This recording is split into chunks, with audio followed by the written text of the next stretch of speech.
Late today, Governor Pat McCrory called a special session of the General Assembly to meet to discuss redistricting. That meeting is scheduled for tomorrow, and with 48 hours left for the state to submit changes to 2 congressional districts, a lot of questions still remain. WNCT's Josh Birch joining us now to break down what could happen with redistricting. Josh.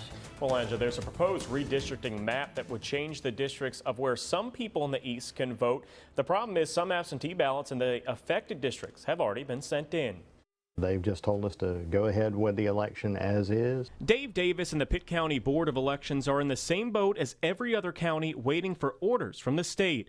Today, lawmakers were again at work trying to come up with new district lines for 1 and 12.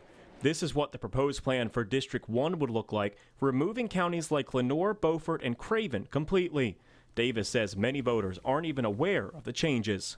Most people haven't even brought up or asked us about the congressional districts. They're just focused now mostly on president. But with absentee ballots already being sent in, some votes for congressional races may not be counted. Here's a look at the number of absentee ballots returned, with Pitt at 54, Craven at 39, Beaufort at 12, and Lenoir at 3.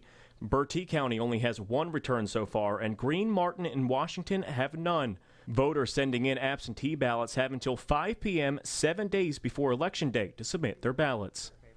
Now, while talking to the Board of Election officials, they gave me 2 likely outcomes here. The first being that the Supreme Court would accept the state's petition and not make these changes effective until the 2018 election. However, if the Supreme Court doesn't do that, there will likely have to be a second congressional primary at a later date, as there wouldn't be enough time to correct the ballots before the March 15th primary. Of course, you can count on us to continue following this story and others to keep you up to date on the upcoming election.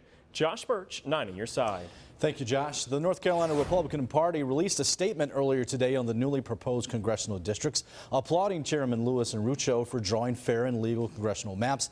The statement reads, "We commend the committee on taking steps to protect the legislature's constitutional role in drawing the districts while we wait for the word from the U.S. Supreme Court. We also support the effort to draw completely colorblind maps that have no race-based considerations."